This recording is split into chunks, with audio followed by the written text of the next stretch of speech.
The beginning of unseen mornings. It was an unusually quiet evening in the suburban home, the kind where time seemed to slow down. Rachel, with her golden retriever Max by her side, was finishing up some dishes in the kitchen, the soft hum of the dishwasher adding to the otherwise peaceful atmosphere. She glanced over at the baby monitor sitting on the counter, the small screen softly glowing in the dim kitchen light. Her infant son, Noah, was peacefully asleep in his crib in the nursery just down the hall. The rhythmic sound of his breathing, filtered through the monitor, brought a sense of calm to Rachel's tired mind. Max had been acting strangely for the past hour.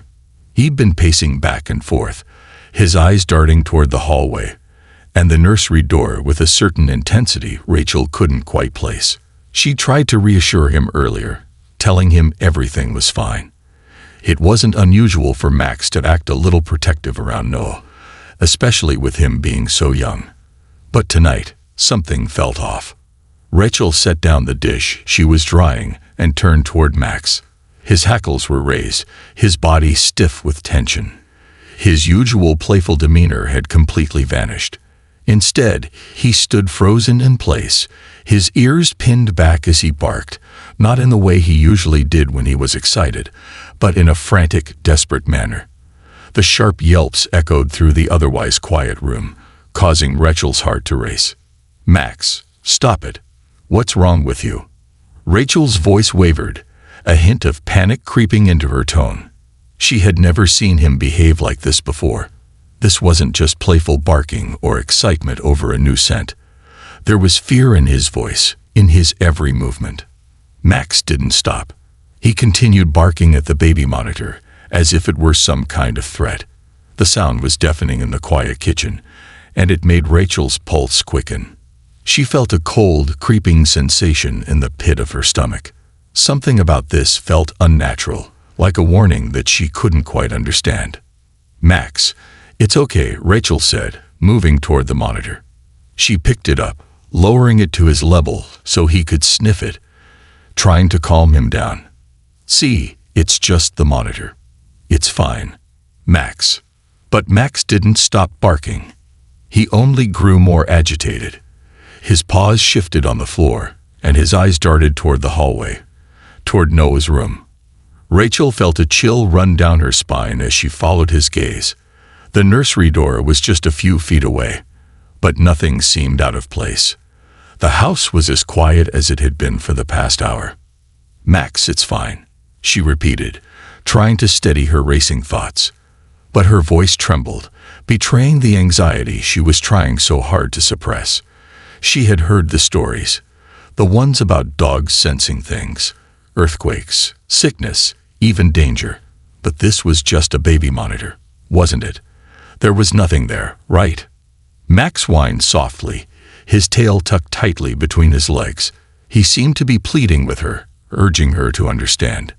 She could see the desperation in his eyes, the anxiety that was building with each passing second. Rachel's breath caught in her throat. Her heart pounded in her chest, a heavy weight that felt all too real.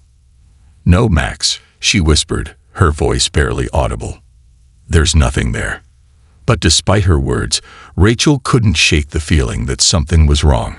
Something was off.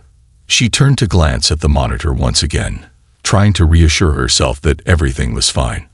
The small screen flickered, showing Noah sleeping soundly in his crib. He was just as he should be, peacefully resting, his tiny chest rising and falling in the soft glow of the nightlight. The nursery was dimly lit, the moon-shaped light casting a comforting glow over the room. Nothing looked out of place. Max didn't seem reassured. His barking had stopped, but his tension hadn't eased. His eyes remained fixed on the hallway, as if watching for something he could sense, but she couldn't. His body was tense, his muscles tight, as if he were preparing to spring into action. Rachel felt a cold knot tighten in her stomach. She couldn't shake the sense that Max knew something she didn't. She glanced again at the monitor, watching her baby sleep peacefully, unaware of the rising unease that was building in her home. It was so quiet, so still. But for some reason, the silence felt wrong. It felt as if the house were holding its breath. And then the whisper came. It was so faint at first that Rachel thought it was a trick of the mind. A soft, barely perceptible sound that crackled through the monitor speaker like a faint breeze or a rustle of leaves. She froze. Her heart stopped for a beat, the blood rushing to her ears as she strained to hear. The whisper was subtle, almost imperceptible. But it was there, unmistakable. Rachel's grip tightened around the monitor, her knuckles white. Her breath caught in her throat as she slowly pulled it closer to her face, trying to make sense of what she had just heard. It wasn't static or interference. It was something more. A soft, gentle voice that couldn't belong to anyone in the house. "Shh, go back to sleep," the whisper said, barely audible but undeniably real. Rachel's body went rigid. The words echoed in her ears, sending a wave of icy fear crashing over her. The room felt colder, and the air seemed thicker. Her eyes darted toward the hallway, where Max was still staring, his gaze unwavering. He let out a low growl, a rumbling sound that she had never heard from him before. His body trembled, his teeth bared. Rachel's heart raced as she stepped back, her mind trying to make sense of the situation. Was it interference? Could the monitor be malfunctioning? She turned it off and on again, her hands shaking.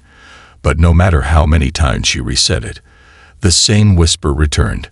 Her legs moved before her mind could catch up. She bolted toward the hallway, Max right behind her. Her pulse was a steady drumbeat in her ears, each step an echo of the growing sense of dread in her chest. As she reached the door to Noah's nursery, she hesitated for just a moment, trying to steady her breath. She grabbed the doorknob and twisted it open, praying that everything would be as it should. But what she saw when she entered the room wasn't reassuring. Noah was still in his crib, sound asleep, his tiny fingers curled near his face. His blanket was still tucked neatly around him, undisturbed. The room was just as she had left it. Peaceful, quiet, normal. But Max wasn't convinced. He stood just outside the nursery door, his body still tense, his eyes locked onto the crib. He didn't move, didn't step inside.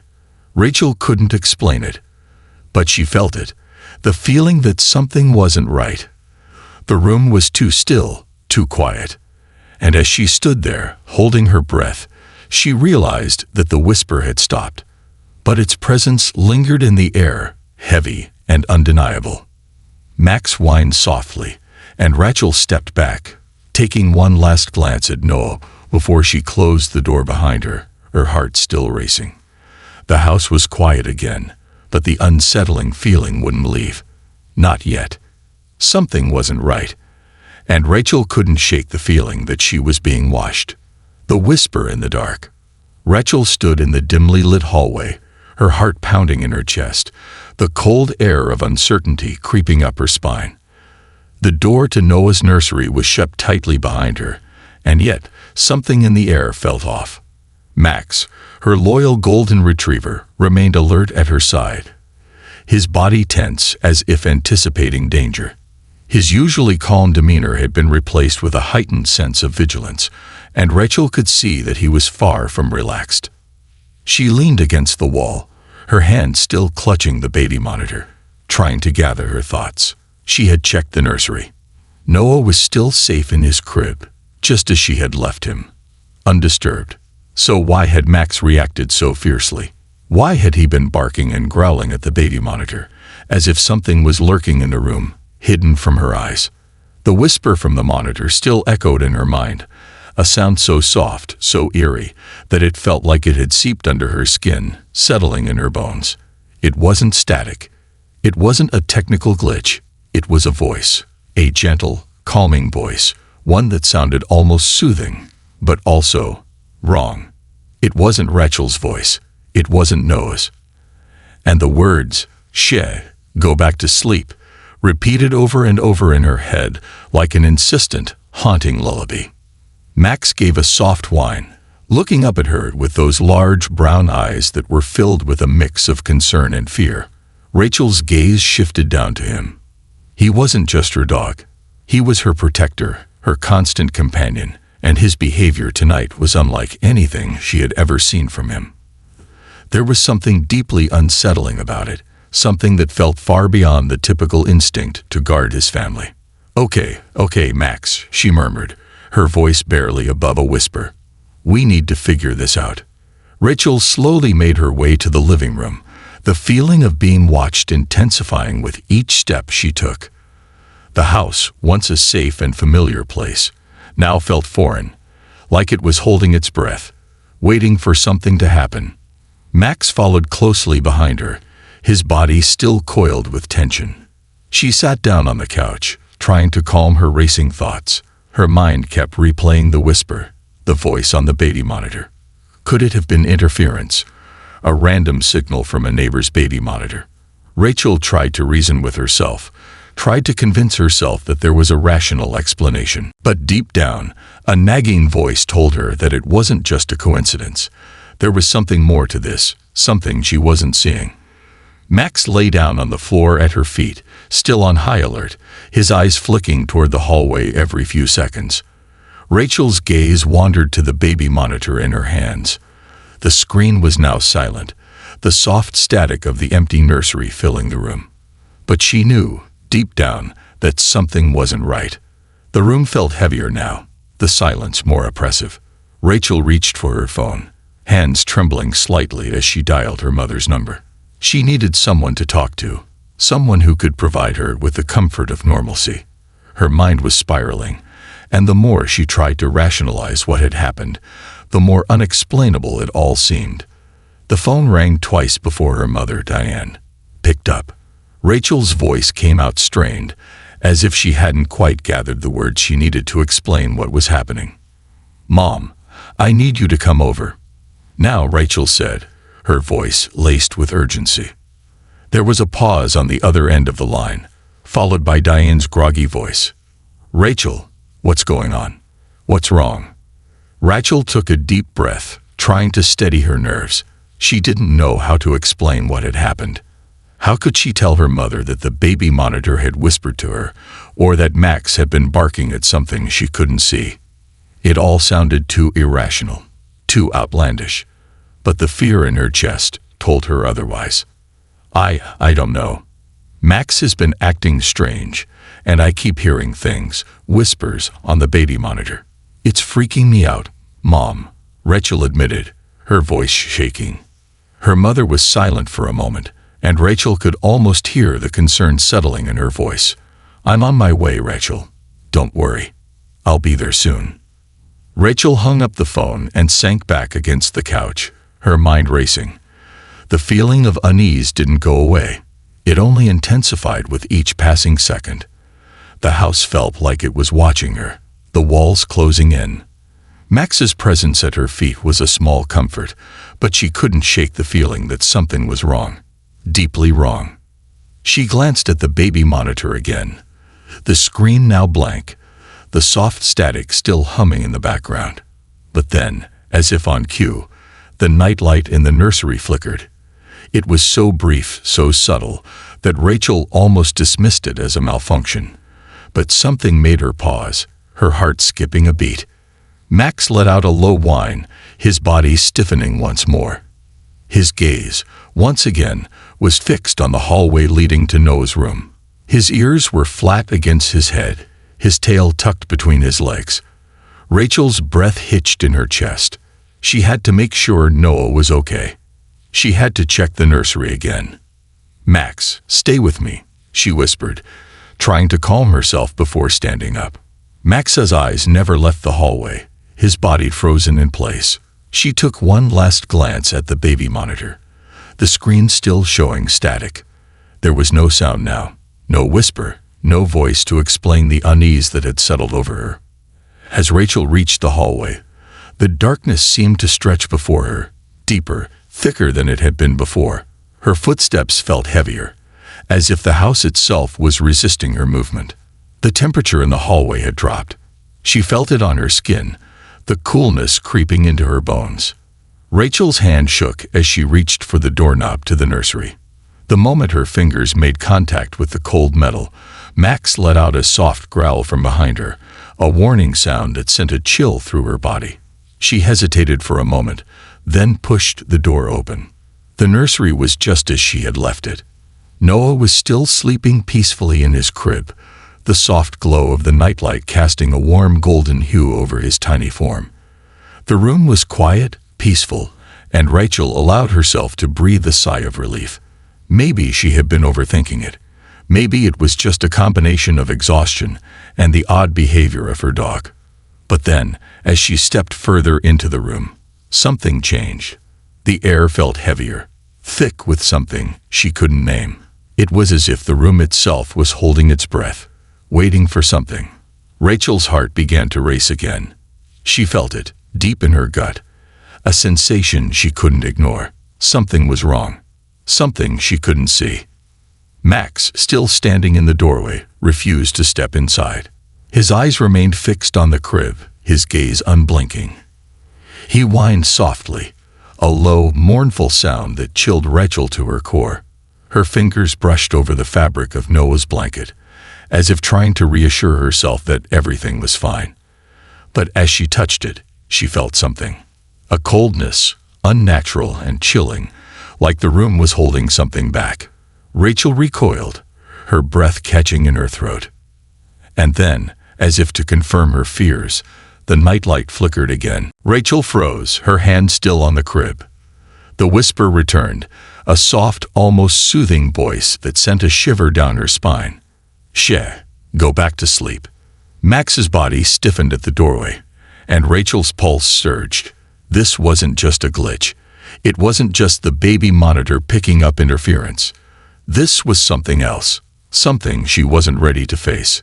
Her instincts screamed at her to leave, to get Noah out of the room, but she couldn't move. Not yet. The whisper was louder this time, clearer, almost as if it were right behind her. Rachel's vision blurred, her breath hitched, and the world around her seemed to tilt. And just as everything felt like it was spinning out of control, the darkness in the room deepened, and Rachel knew, deep down, that nothing would ever be the same again. The unseen presence. Rachel stood frozen in the nursery, the whisper still echoing in her ears, wrapping around her mind like a thick, suffocating fog.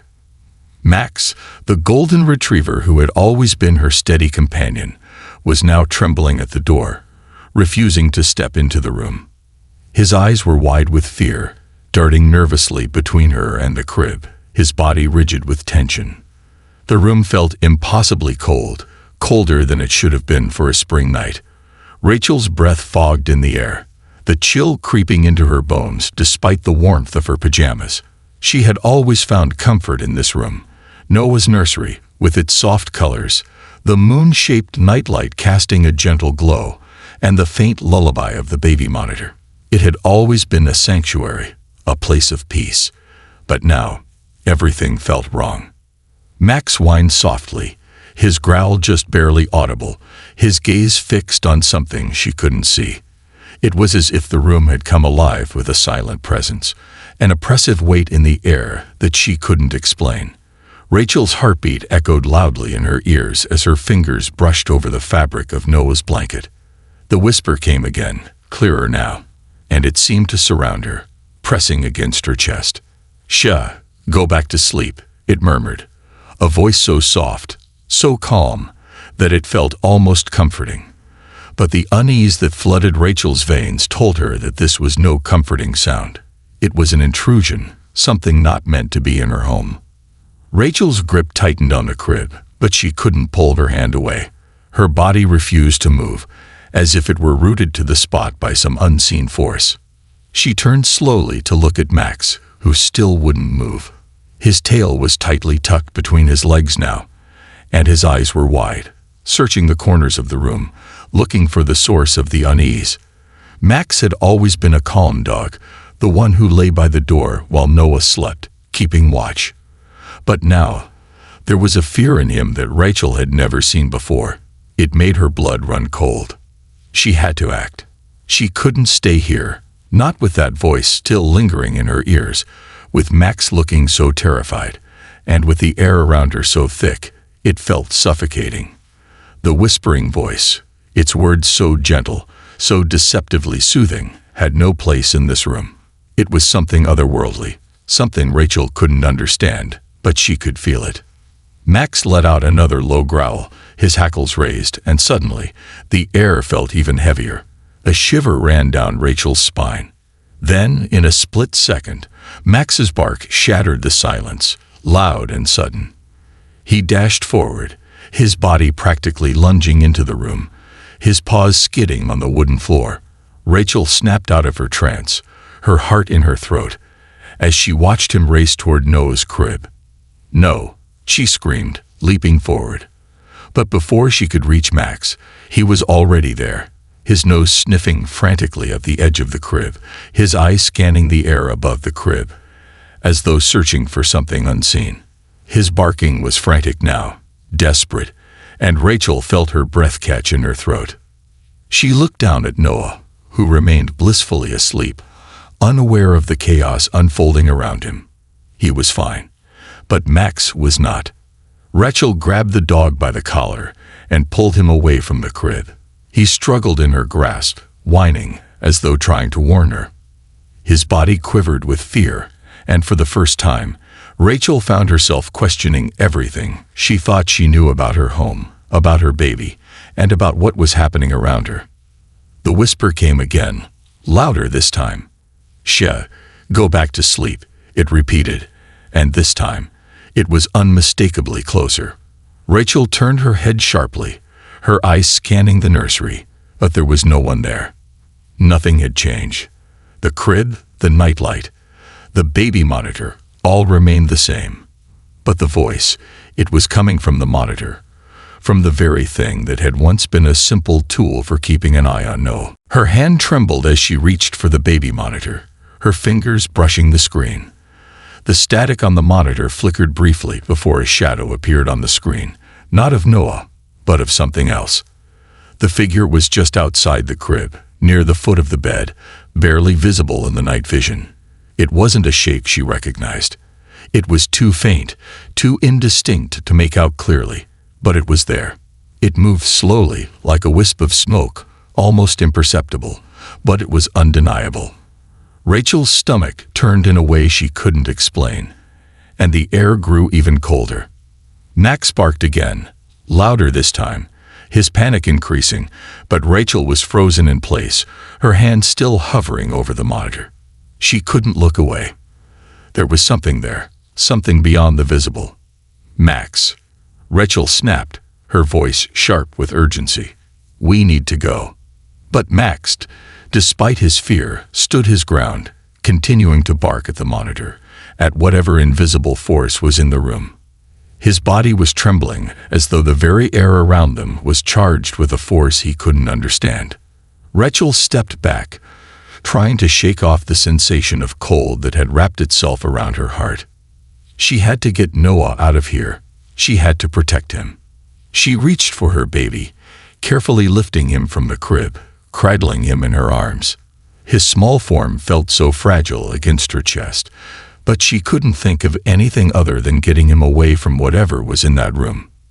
Max followed closely, but even as she backed out of the nursery, the tension in the air didn't dissipate. It lingered, heavier than ever, like something unseen was still watching them. Rachel's footsteps felt too loud in the silence as she moved down the hallway, trying to breathe through the knot in her throat. Max followed behind her, and just as she reached the living room, she heard the whisper one last time. "Go back to sleep." Rachel gasped, the words clear in her mind, but when she turned around, the nursery door was shut, the house just as still as it had been. Max was now sitting at her feet, his eyes locked on the hallway, still alert, still watching. Everything seemed eerily quiet, but Rachel knew, deep down, this silence was not a sign of peace. It was the calm before the storm. She couldn't shake the feeling that something was wrong. But what? What had she heard? What had she seen? Her mind raced, and yet, in that moment, she felt completely alone, as though she were the only one who could see the dangers lurking in the corners of her home. The darkness seemed to hang just outside her reach, and she knew she had to find out the truth. Rachel's grip on Noah tightened as she held him close. Her pulse pounded in her ears, but she couldn't stop. The shadows were watching. The whispers were real, and she needed to find out why. She glanced down at Max. The look in his eyes was all the confirmation she needed. They weren't alone in this house. Something was watching. And whatever it was waiting. The truth revealed. Rachel's heart was racing as she clutched Noah to her chest, her breathing shallow and uneven. The eerie feeling that had settled over her house now felt inescapable, like the walls themselves were closing in, pushing her toward a truth she wasn't ready to face. She had checked the nursery again, and yet Max's unease hadn't subsided. If anything, it had only grown stronger. His eyes were still fixed on the hallway, his ears perked, his body trembling in anticipation. Rachel sat on the couch, holding Noah close, his soft breathing the only sound that comforted her in the stillness. Max lay at her feet, still alert, his gaze darting toward the hallway every few seconds. She could feel the weight of the air, heavy with something unknown, something far beyond her understanding. The whispers hadn't stopped. She could hear them now, clearer than ever, lingering like a breath on the edge of her consciousness. Go back to sleep. The voice was soft, but persistent, its presence unnerving. It was coming from the baby monitor, which she had left on the coffee table next to her. The static had been replaced by a faint distortion, and though the monitor's screen was blank, the voice seemed to reverberate around the room. Rachel couldn't ignore it anymore. She had to find out what was happening. She stood up abruptly, her legs shaky beneath her. Max followed her, never straying too far. With Noah still cradled in her arms, she approached the baby monitor, her hand shaking as she reached out to turn it on. The screen flickered to life, showing nothing but static for a moment. But then, there it was again. A shadow. Not a person, but a movement, a faint blur that passed near Noah's crib. Rachel's breath caught in her throat, her grip tightening around the monitor.